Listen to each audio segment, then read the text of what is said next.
Hello, and welcome to Sobercast, where we provide AA speaker meetings and workshops in podcast format.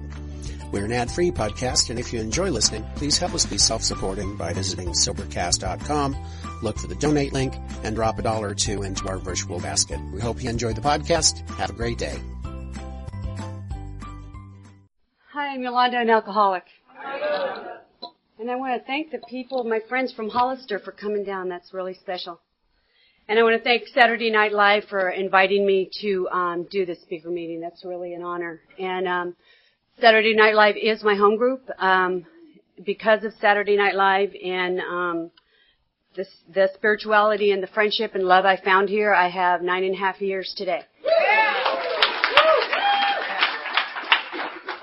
And qualifying myself, talking about your stories as time goes on, it's almost like you can't see that. In the beginning of my sobriety, I almost relived my past on a daily basis. All the time, it was like present there. And now it's not. It's like it's an entirely different person. And I think that's a good thing for me.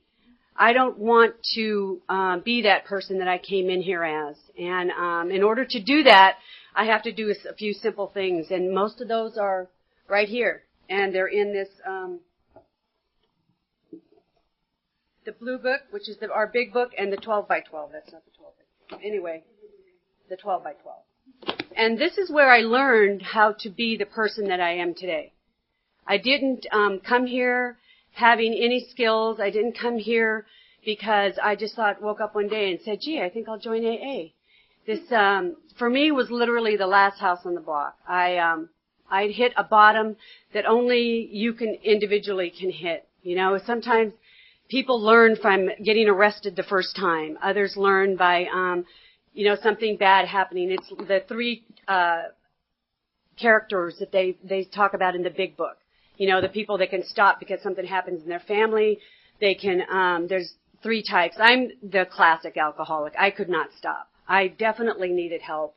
And even though I went to many psychologists, psychiatrists, and counselors, that wasn't the kind of help that worked for me. I needed to talk to another alcoholic addict. And my story, for those who may be offended, includes drugs, because that's what it was in my era, and that's what it is in most people's life. But my drug of choice was alcohol, because when all was said and done, that's where I went. So to qualify myself, this is a really hairy story, but the sequel is really good, because it's like a horror story, and unfortunately, it's my story. But I really like that no matter, I've already been to hell, I'm not in hell anymore.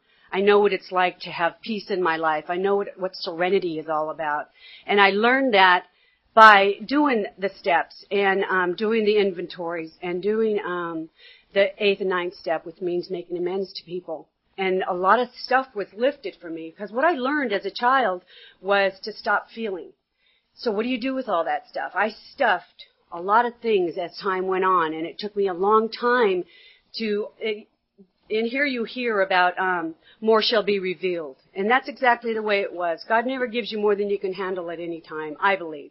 And that's one thing I want to clarify is, however I translate this book, however I tell my story, however I do, it's mine. It's just how I do it. Everybody deciphers this program in their own way, and that's the good thing. That's the great thing about it. You can have your own God, the Gucci God, whatever it is for you. And, nobody makes you do anything. These are suggested. And if you don't want to do them, then you're welcome to your own misery. All I can tell you is that I came in here, started coming to Alcoholics Anonymous in 1984, and I didn't get it. I couldn't talk to anybody. I couldn't tell you I needed help. I was a survivor. I could do it by myself. Thank you very much. And what I found as time went on is that I wasn't doing it very well. I kept going to jail. I kept losing jobs. Pretty soon at the end, I was sleeping on my daughter's floor.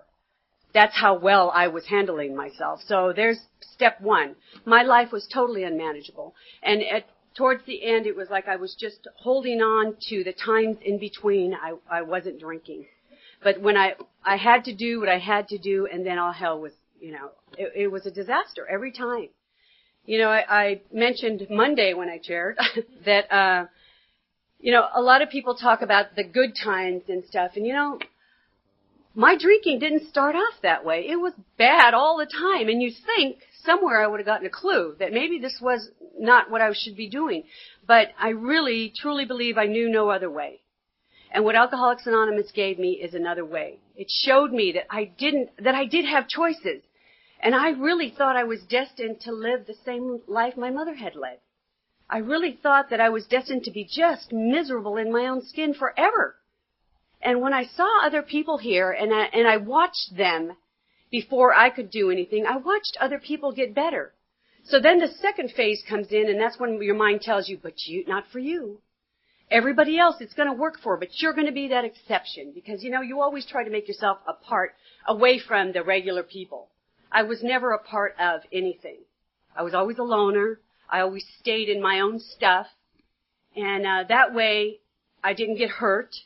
That way, I didn't have to hurt you. And it was just safer that way. But what I was doing is I was slowly dying inside, too. When your heart is so closed and so cold that you can't feel anymore, what is life? What quality of life is that? And I truly shut feelings off so that I wouldn't be hurt anymore. And those feelings started when I was really young. You know, my mother, like I said, she was an alcoholic. She doesn't drink today. She did do Alcoholics Anonymous for about 7 years. She said, this shit doesn't work, but she's still not drinking, so maybe it's something worked there. And I remember when she told me that, I was so excited because I thought we could finally have some kind of connection. And then she said, that shit doesn't work, and I was just devastated. It's like, So anyway, I was an unwanted child. And my mother gave me up for adoption, and my grandparents said, we don't give our children away. They're Catholic, so they didn't believe in giving their children away. So they adopted me.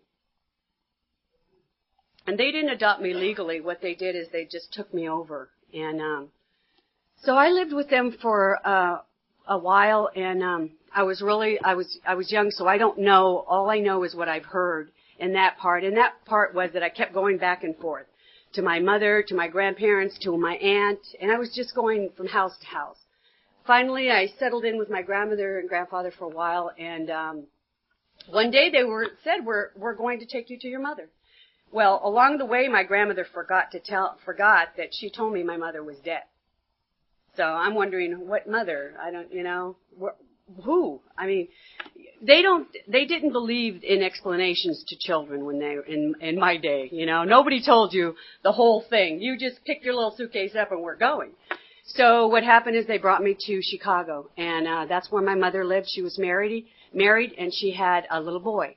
And she coaxed me into believing that she really wanted me there, and that showed me a Sears catalog where the mother and daughter dressed alike, and I wanted this love from my mom so bad that I went gung-ho. Well, what happened for me was that I went there, and what I really was a nanny. You know, it was like this little Cinderella story. I was put in this little tiny room, and I remember this room faced out into the main street, and I used to just sit there and cry and wonder, why me? Why does all this shit have to happen to me? I didn't ask to be born. I didn't ask to be here. And that was one of my violin tunes for a long time. You know, why me? And so I used to sit there and cry all the time and wonder, you know, why can't I go home to my grandparents? And my mother and stepfather were both alcoholics. So what happened is their life just took off. Now they had some freedom. Because although I didn't know how to do a lot of stuff, what I was is smart, and I learned how to do a lot of stuff quickly so that if I was good, I wouldn't get hurt. And they drank and used a lot, and there was a lot of fights and for some reason, you know, I've always been the protector. And so I'd stand there in front of my mom, don't hit her, and get nailed every time. And that went on for a long time, and then finally they decided to get a divorce. But in the meantime, another little baby was born. It's my little sister. And so now I had 2 kids to take care of, and I was like 9 years old. And I'd come from an environment where I was like Shirley Temple. You know, I wore these little frilly dresses, and my hair was in banana curls, and I never had to do shit. So all of a sudden, I went from that to an environment where I had to cook, clean, wash, change dirty diapers, and just do literally everything. And so they got a divorce, and what happened for my mother is that her disease took off. She became a full-blown alcoholic, and most of the time we were just glad she was out of the house, because when she was home and she wasn't drinking, it was miserable. So about 6 months after she got divorced, she came home really late one night and put a bottle of whiskey on the table and says, "I want to talk to you. We're going to drink." Okay, so I sat down. Here's a 10-year-old sitting at the kitchen table with her mom with a pack of Winstons and some whiskey, and she's going to talk. We're going to talk. And you know what? I didn't think that was weird. I didn't think there was anything wrong with that. And I look at my 10-year-old grandson today and think, oh, my God, I was 10 years old. And I look at him, and I can't even fathom, that happening to a 10-year-old. But that's what we did. And the only time my mother ever could show affection was when she was drunk. She would say, "Yeah, I love you." Oh, yeah. Thank you. And you know what? That I knew that, and it didn't matter how she said it as long as she said it. It was the attention. It doesn't matter what kind of attention you're getting as long as you're getting some kind of attention, bad or good. So, what I felt at that point was that there was something that calmed down in me. I didn't feel beautiful. I didn't feel like the world was wonderful. I just felt like, okay, I can handle this. And that's when I started drinking. I started drinking realizing that there was something that changed inside of me. This liquid did something for me. That nervousness, that anxiety that most of us experience, that pacing and unable to sleep. If you look at pictures of me as a little girl, I always had big bags under my eyes. I could hardly ever sleep. And so I realized that that whiskey did something. So when she would leave, I would start drinking. And, I said this at the meeting earlier, is that, I knew how to fill the bottles with water. I knew how to mark them so that before and after where you start, so how much would be there. I knew all these things. How did I know that? Who taught me this thing? My grandparents didn't even drink. Yet I knew how to do all this stuff. So I started drinking there, and my mother got worse and worse and worse. We hardly ever went to school. We were truant a lot, and sometimes she would leave from Friday and not come home until Monday, just enough to get dressed and go to work. And, I used to cry all the time. I wanted to go home. I wanted my grandparents. I wanted, somebody to care for me instead of me always having to care for people. And then after a while, I just became mom. I just became the mother of these two children. And I did that for a long time. And finally, my mom couldn't handle it no more, and she brought us to California. Thank God. Because my grandparents were here. So she bought her 3 kids, dumped them off here, and she went off to Wisconsin. I never knew who was in Wisconsin, but that's where she went. So my grandparents immediately took me to to the court, and asked the court to allow me to stay with them. And it was funny because after my grandfather passed away, I found that paper that the courts allowed me to go live with my grandparents.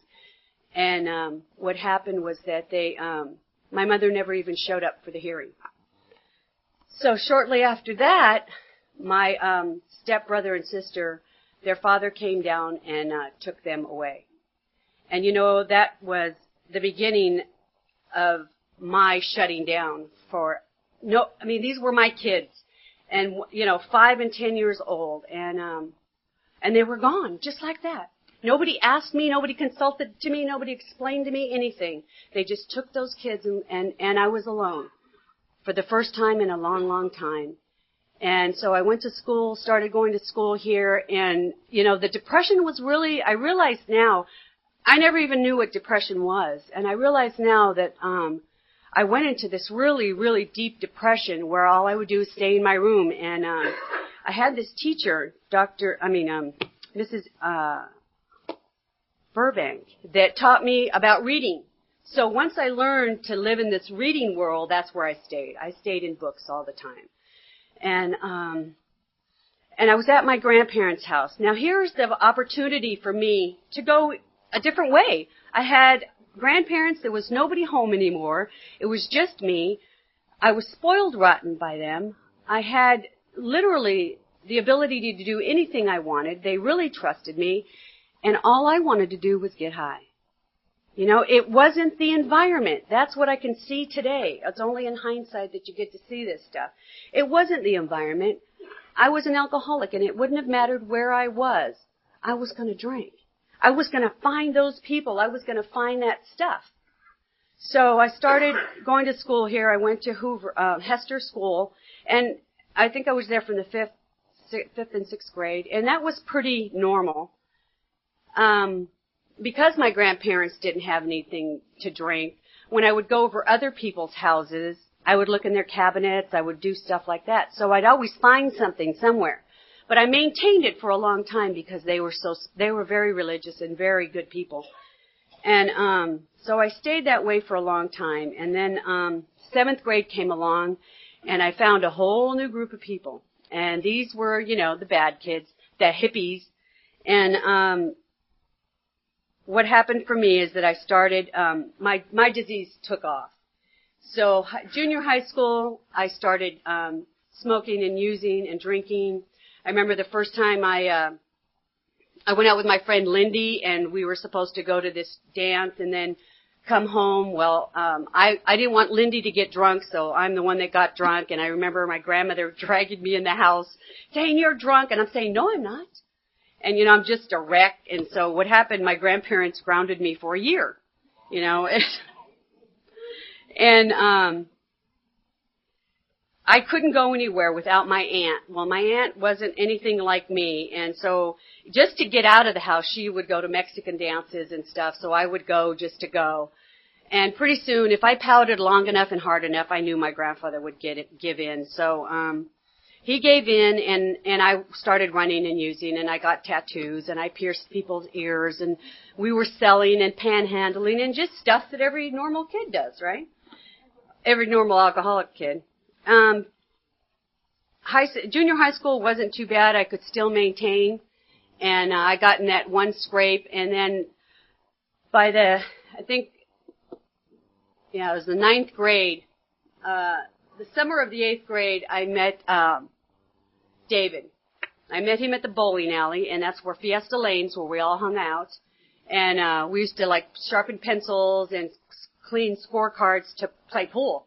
And that's where I hung out. Every day I would make an excuse to get there and just spend a little time there. So anyway, David was selling stuff, so we ended up getting loaded, and we ended up going out, and what happened is that we ended up married. And I was married when I was 16 years old. And I had to go before the board, the school board, and they wanted to know, they were going to decide if I was going to be able to come back to school, because they didn't think it was right for a married person of 16 to be going to junior high school. So I went before the board, and they asked me all kinds of questions, and mostly I told them it's none of your business. You know, whatever I do in my private life is not anything that's going to be happening in school. So they allowed me to go back to school. And so then I had a party house, right? I mean, I was the one with the car. I could buy booze. And I always had stuff going on at my house. We did a lot of using and drinking, and if we couldn't maintain, I'd just go home because I could. And everything was still kind of okay. I wasn't getting in trouble. I couldn't get in trouble anymore. Who's gonna, they report me to my husband? It was just like this whole thing changed. So I graduated from junior high school, got into high school, and then stuff started to happen. I was now emancipated, and I got stopped one time, the first time, and it was me and my brother-in-law and one of his friends. We were downtown First Street, and I guess I wasn't driving very well. And they pulled me over, and they found some drugs, and they found that we had bottles in the car, and they went to take a urine test, and I filled it with water, so they couldn't really get me for anything. It ended up to be an unsafe lane change, but it was a felony. And what happened is that was my first visit to Elmwood, and I was in the felony ward. And still, I didn't think there was anything wrong with this. I just, I'll get out of this. It just like was part of the program. I was supposed to. My mother went to jail. But my grandparents didn't go to jail. But my mother's an alcoholic. I followed that path. And I went into jail, and there was this lady that took me under her wings so nobody would hurt me. And, I just didn't feel like I didn't belong there. So time goes on, and I get out of that, and pretty soon, I'm getting arrested again for drunk driving. And I don't know what it is about drunk driving, but once you get one, for me, I just kept getting them. And I kept wrecking cars, and I kept just doing those things that we do. Right out of high school, I also had my daughter when I was in high school. I took off for, I think it was my junior year, and I went to the Y, and I did my schooling there until after my daughter was born, and then I went back to high school. So through high school and through junior high, I was an adult. I didn't go to any proms. I didn't go to my senior prom. I didn't go to any of these dances. I didn't get to do the things that normal teenagers should do because I was already so big and so streetwise that just didn't even feel like something I wanted to do. I grew up way too fast. I was an adult way too fast. And if anything, I could say to kids now, just stay young. They're so in a hurry to get to 18 and then to 21, and then it's all downhill. They don't understand that, though. So I had my daughter, and before my daughter, I was pregnant with another child, and my husband and I decided that we couldn't keep that child, that we were just not ready. Well, having that abortion almost killed me, and I didn't want to do that. But I didn't know how to not do that. Because if he said, I didn't have any boundaries and I didn't know how to stand up for myself. And I really thought, okay, it's better for that child not to come into this kind of relationship where her father and I are beating each other up all the time and the kind of life we led, chasing, somebody who stole drugs from us down Los Gatos Boulevard and doing stuff like that. It was not a very good environment for a child. So we decided it wasn't, and then I hated him for that after, but it wasn't his fault. It was my body. It was me. So I really started using really heavy after that, and then shortly after I got pregnant again, and I said, don't even think about it. I couldn't do that again. So I had this child. I was still in school, and we were just doing what we were doing. I didn't use during the pregnancy, but as soon as I was done being pregnant, I started using and drinking again. Well, that didn't work very long in our relationship, and pretty soon we hated each other with a passion, and we needed to get away from each other. So we did. And what happened is David took my daughter away from me for a while. And he worked for Los Gatos Mental Health and Drug Abuse. And we used to go do drugs at his place. We used to do this thing in high school. It was a rap group where everybody sat around and talked out things, and he used to be the leader of that thing. And he was higher than a kite. He did a lot of things behind that title. And so David and I ended up just getting a divorce. But he took my daughter, and something happened inside of me, and I didn't want, when I became a mother, I really wanted to be a good mother. I really wanted to love this child, and I really wanted not to do to her what my mother had done to me. Unfortunately, that's not what happened. I didn't have the tools to bring up a child. I didn't know how to be nurturing. I didn't know how to nurture myself. How could I nurture a child? So he took her away from me, and what I did is I went and I got a job. And in the 70s, early 70s, there was a lot of electronics around here and a lot of electronic jobs. So I didn't know what I was doing. Somebody said they're hiring at National Semiconductor. I knew nothing about semiconductors, nothing. I went into this job, and Dan was my boss. And he interviewed me, and I said, "Look, I don't know what you're doing here, and I don't care. I need a job. I need to get my daughter back, and I'm very smart, and I'll work really hard." He said, "You start tomorrow." And in 1972, and I've been working electronics ever since. And I worked at National Semiconductor, and it was just a bunch of high school kids, all out of high school, doing these integrated circuits. And everybody was using, everybody was drinking. It was just a madhouse there. The engineers were buying and selling, and security, the trailer, was always something going on there. And Marchetti's was kitty corner to National Semiconductor. So we'd go first break, we'd hit Marchetti's. Lunchtime, we'd hit Marchetti's. Second break, we'd hit Marchetti's. And then after work, we'd hit Marchetti's. And then if Marchetti's got boring, then we'd go to another neighborhood bar. So all we did really was hang out in the bars there. And the more people you took, and if you took your boss, you could stay longer. So one day, and I think I mentioned this on the Monday meeting, is for some reason I found it necessary to take all these pills at lunchtime. And they just weren't working. I thought, I've got, these are bad, they're not working or nothing. So I took some more pills, had a couple of Black Russians, and proceeded to go back to work. And what happened is that I passed out at my station. And they carried me out and put me in my car. And I'm not a really nice person when I'm get up from being loaded. So I'm standing in the parking lot screaming, "Give me my effing keys. Who's got my effing keys?" So they called the supervisor down. He said, "Yo, you can't drive like this." I said, "What are you talking about? I'm fine." So I said, "Dan, give me my keys." So since Dan was drinking with us and he knew that, he could get in trouble too, he gave me my keys and I took off. And I came to work the next day like nothing happened. Nobody said anything to me. Nobody did nothing. It was just, I just went to my station and started working. And we were allowed to do that. It was no big deal. People fell down the stairs. I remember the Channel 11 News being there one time. This guy and his girlfriend had split up, and he was going to shoot himself, and another guy was going to drink sulfuric. And, this stuff was just like normal stuff. So my whole life, or everywhere around me, was this chaos all the time. I continued working, and then I got my daughter back. And what I did is I got her back, and I got a babysitter that would come to the house, and on Friday nights the babysitter would take my daughter home so I could go do whatever it was I needed to do.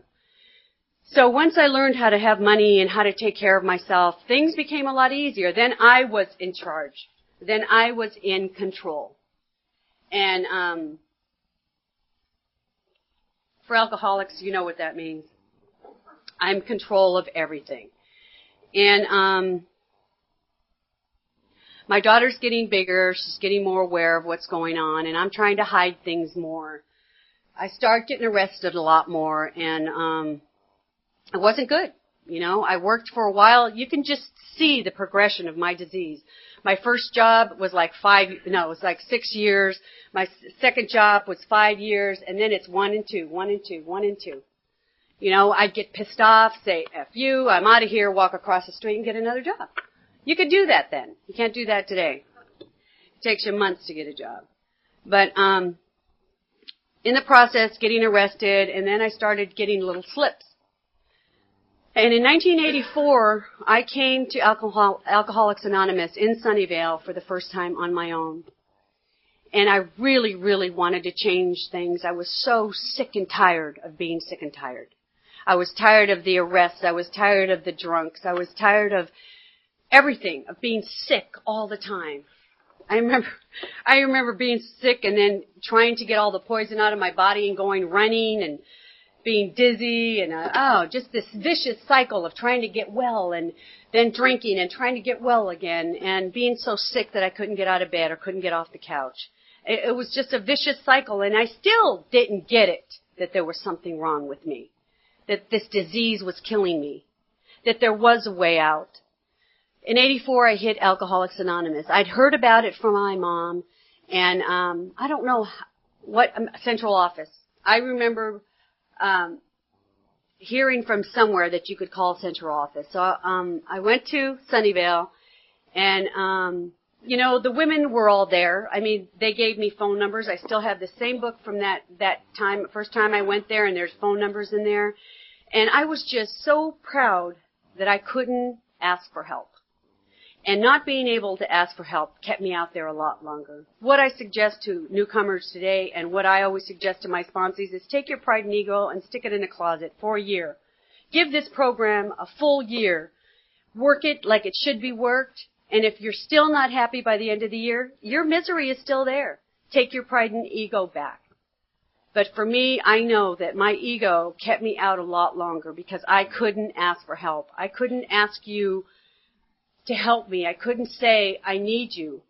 I figured I can do this on my own. I read the books, but reading the books isn't all of it.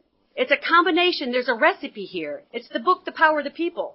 We got to have all three in order to have a life that's worth living. So I started handing in papers and, signing them myself, having other people sign them, doing all this crazy stuff. And when I went there on my own, I really, truly wanted help. And I remember looking up at the person who was sharing that day and thinking, they pay that person to get up there. That person, they were happy and they were, their eyes were clear. And I'm thinking, yeah, like they've ever drank before in their lives. I wonder what actor this is. And it wasn't an actor. And I know that today, but I found out shortly after that. But I really believe that you guys paid somebody to come up here. And let me tell you about happy people. I hated happy people so much. There was this supervisor I had when I worked for Advanced Micro Devices. And I hated this man. He was so happy. He was just bubbly and just wanted to come in and have Hawaiian Day and do all these things. And I just thought, I want to make him miserable. It was like I made it my goal to make him miserable. And I did. I made him so mad. We were standing in his office and he was pissed off at me because one more time took an hour and a half for lunch. So I was pretty well lit by the time I came back, and that's when I was working swing shift. And so I said, "So what, Gary? What are you going to do?" And so we start this battering back and forth. Pretty soon, I'm telling him to screw himself, and I see him getting madder and madder and tenser. And pretty soon, he forms fists.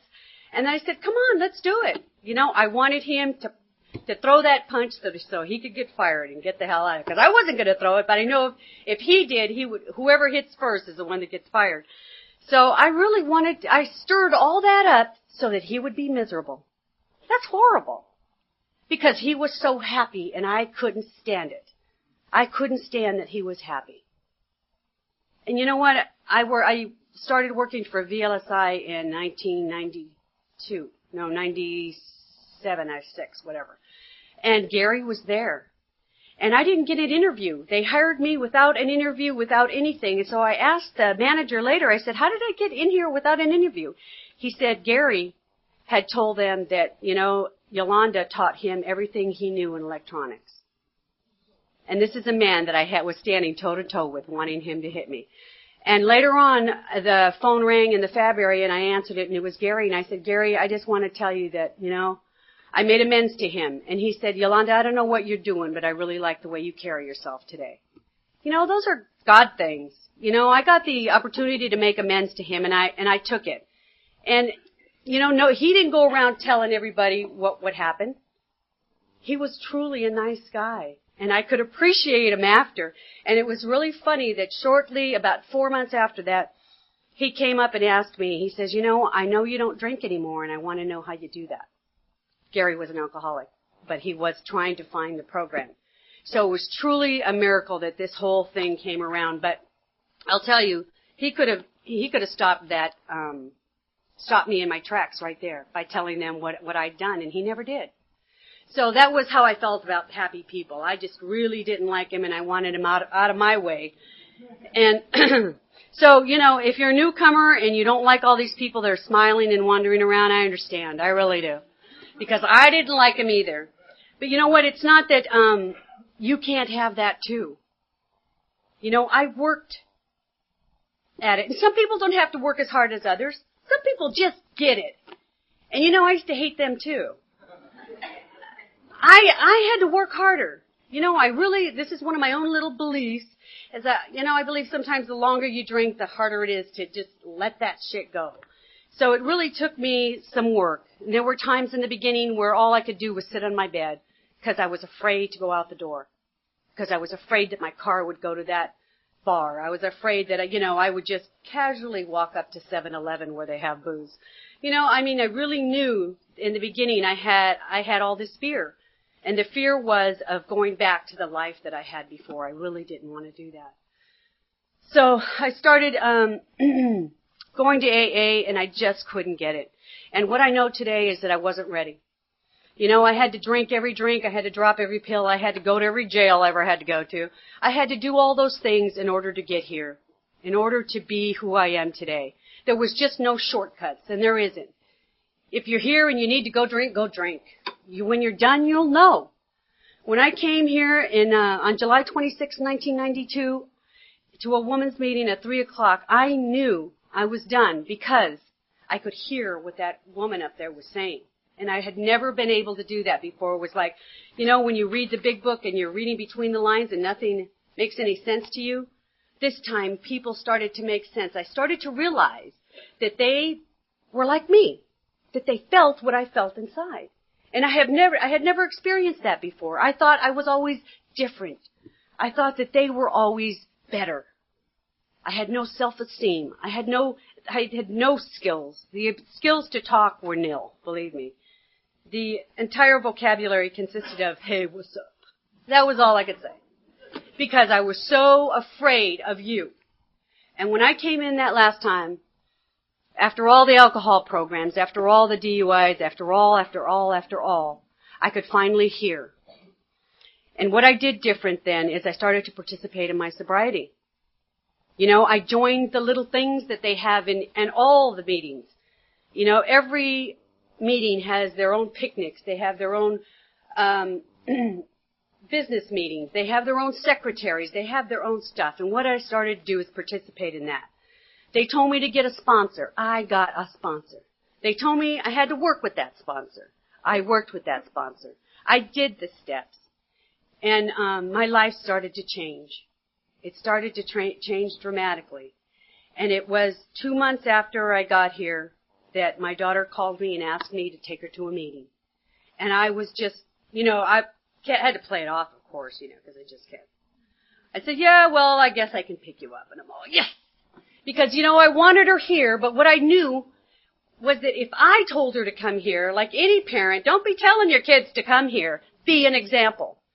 It's a program of attraction. It truly is. And what my daughter saw in me was that I was smiling, and that didn't happen very often. She noticed that, I didn't scream and holler. She noticed there was a difference. And the difference is that I could hear, and I explained what was going on here. I didn't use names. I didn't know what I was doing. I didn't drag her here. I just brought her here because she wanted to see what was happening to me.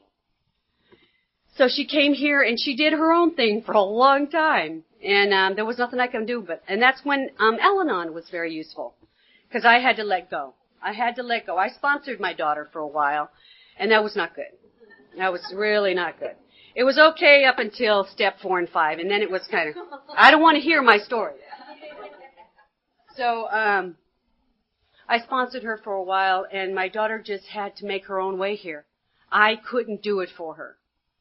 And you know what? There is no parent. There are a lot of parents and husbands that want to fix their spouses or fix their kids. You can't do it.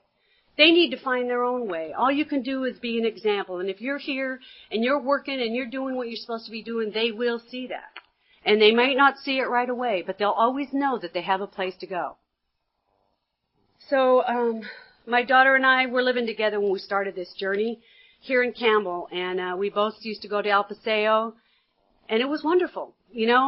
Saturday Night Live to me is like my refuge. It's like my church. It truly is. I never came here loaded. Actually, I never came to any meetings loaded, even in Sunnyvale. I wouldn't drink that day. Not to say I wouldn't drink after, but until that time was over, I would really try not to drink. Because this place just had something. And I don't care how corny that sounded. It sounded corny to me, too.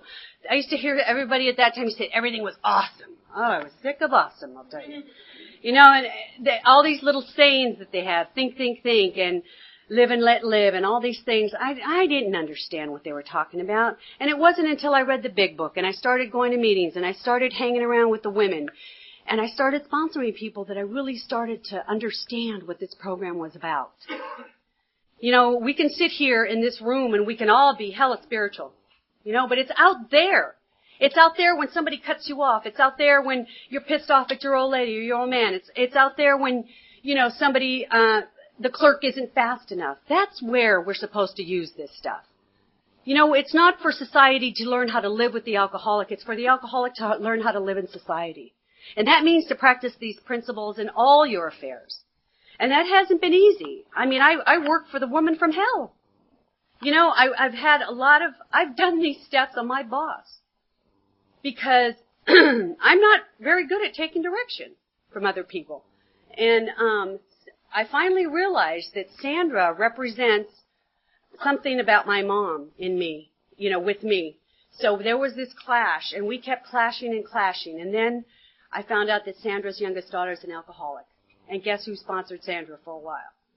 You know, she came to me a lot. And I lent her a lot of tapes from AA. I bought her a book.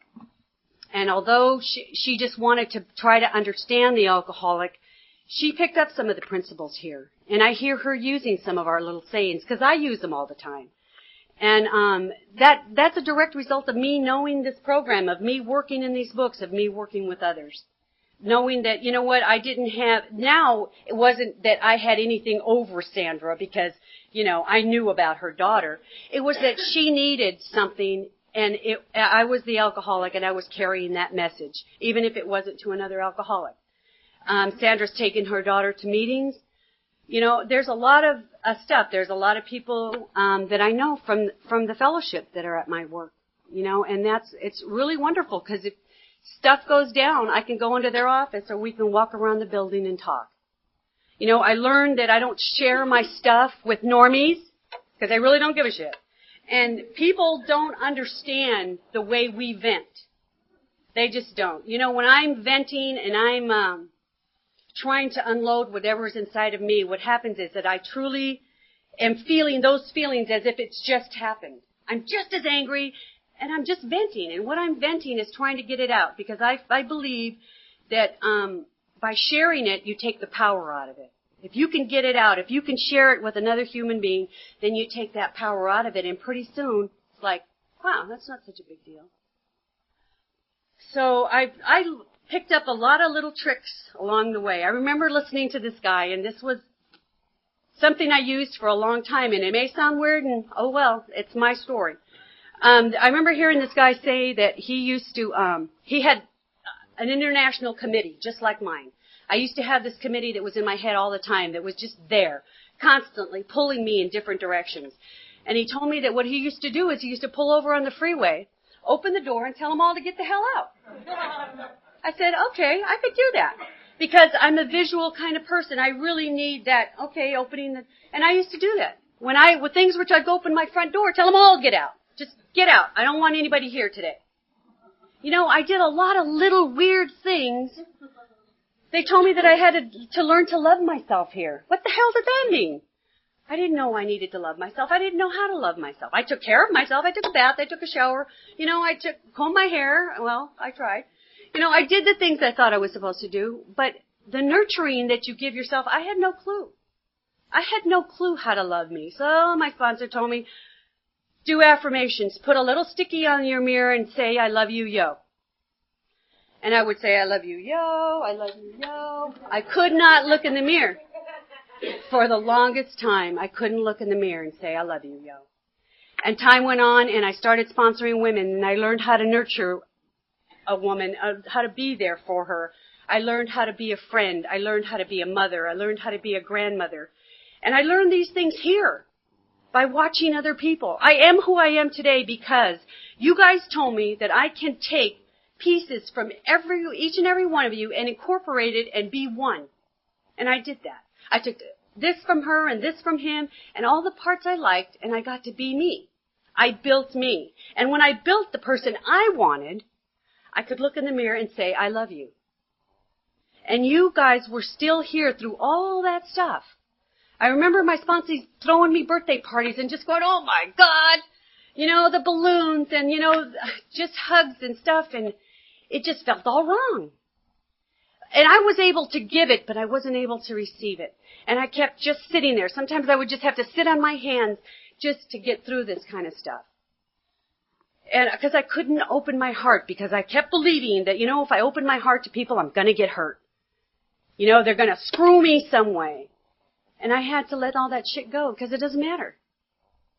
As long as I'm okay with me, I'm okay. I can be, no matter, and I tell this to my girls all the time, with or without anybody, you got to be okay. If everybody leaves you today, you have to be okay. Because if we're not, we will die. I can't put it any plainer than that. You need to be number one in your program. You have to practice these 10 steps. 12 steps. Turned it down. If you make a goal list of 10 goals and your number one goal is not you in your sobriety, count the other 9 out. They will not happen. Because you know what? We are just always a slip away all the time. It could happen. I've heard people say how they, I'm always curious when people go out. Like, what did they do? What didn't they do? How did that happen? Why did it happen? I can't ask them, but I kind of make my own little surveys as to what went on. And most of the time, it's something that they're not doing. And they have to figure that out. I can't tell my sponsees why they can, to do something and this will absolutely work. I will tell you this, there is no manual for sponsors. We do not have a manual. You do the best you can. It's like raising a kid. Once you get past the, Dr. Spock, is that the guy that yeah. Okay, once you get past him, it's like making your best guess sometimes of how you're raising your kids. And sometimes you're lucky enough to have 2, so the mistakes you made on 1, you can fix on 2. I only had 1, so there was, that was it. So, I come to this program, and, like I said, in July 26, 1992, I'd had enough. And, I came here and I wanted what you had. And I was willing to go to any lengths to get it. And I did all the silly little picnics, and I did all the dances, and I did the secretary thing, and I did it all. And I had to do it again, and I had to do it again because I wanted to stay here. I've lost people in sobriety. I lost my grandmother a couple of years ago, who was my mom. I've gone to jail in sobriety, and I'll tell you this, I don't belong there anymore. I had no shield. When I went there before, I had Shira, don't mess with me and we'll be fine. I didn't have that anymore. The exterior wasn't the same. It wasn't that hard-ass person anymore. That wasn't there. So I didn't belong there anymore. I didn't want to be there anymore. And it was just on something that I hadn't cleaned up before I got sober.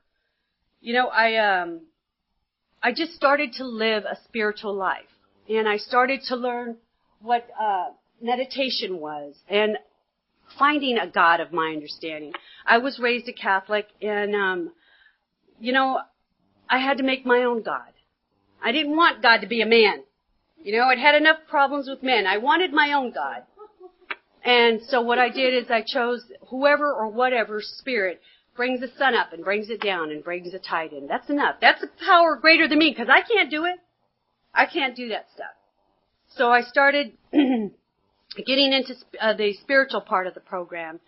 I studied the Course in Miracles for a while, and I did, I worked with others always.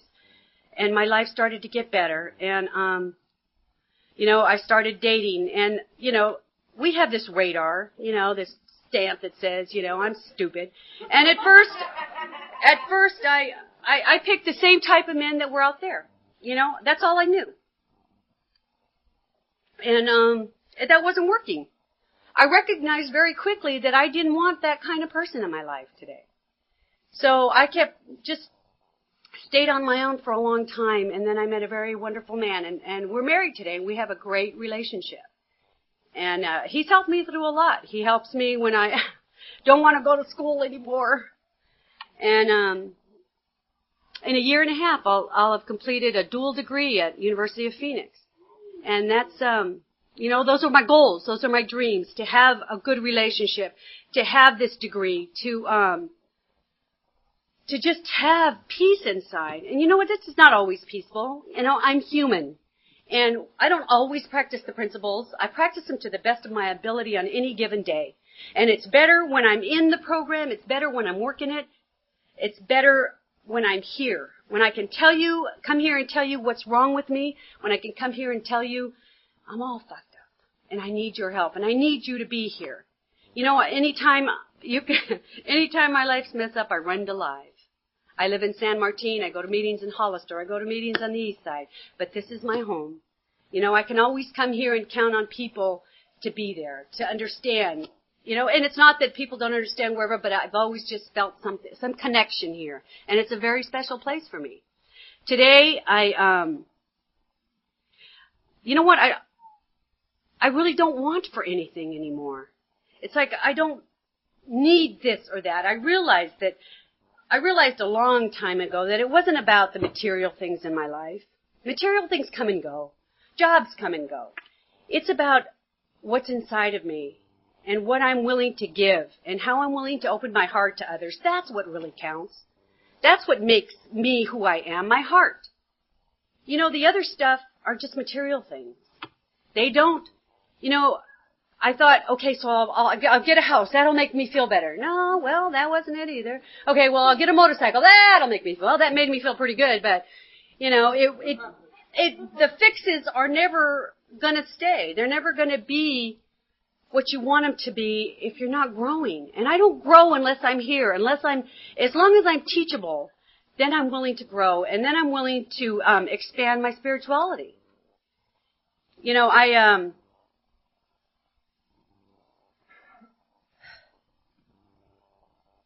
I really wanted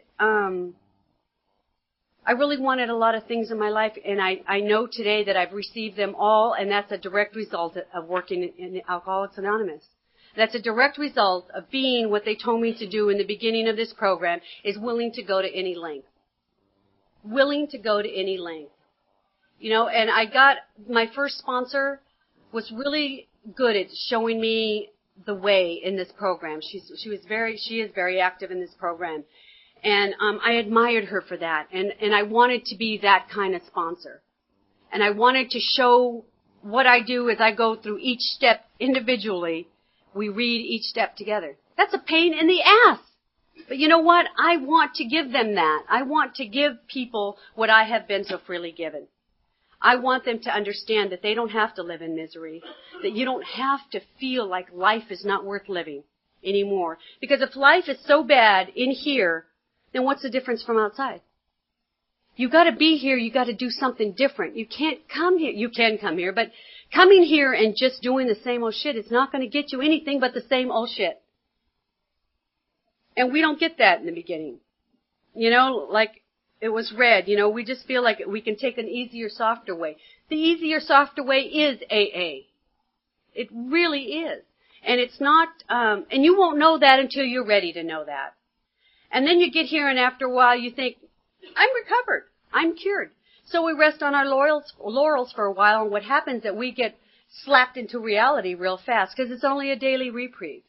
Shira is there, and I don't like her. And the way I keep her out of your way and out of my way is to stay in this program. I don't need her anymore. I don't need to be angry and hateful and blame everything on others. I don't need to do that stuff anymore.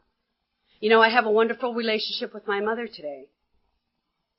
And I never thought I would have that. I hated my mother my whole life and I nurtured that. It's like an open wound with salt. You just keep pouring more salt in it. I did that because it was all her fault. If she would only have loved me the way I wanted her, you know, it's like the Cleaver family, but with tortillas and stuff. You know? If she would have loved me like I needed her to love me, I wouldn't have drank. You know, and I nurtured that. And I used to call her the ice queen, not knowing that I was an iceberg. You know, I was just as close-hearted as she was. And today, neither one of us are like that. I actually called my mother up not too long ago and asked her for advice. I could hear the tenseness of advice. You want to talk to me? You know, like she didn't know what to do. And that's a direct result of being here and being with you. There's no other place like it. I've been on cruises and found Bill. I've been, to Reno. I've been to Tahoe. I find Bill. You can find Bill anywhere.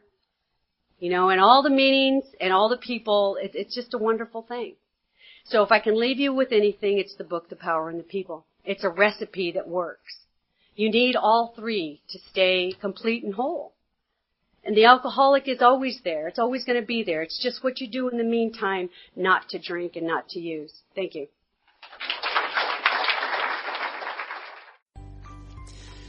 Thanks for listening. I hope you enjoyed the podcast. Sobercast is ad-free, and we'd like your help in order to keep it that way.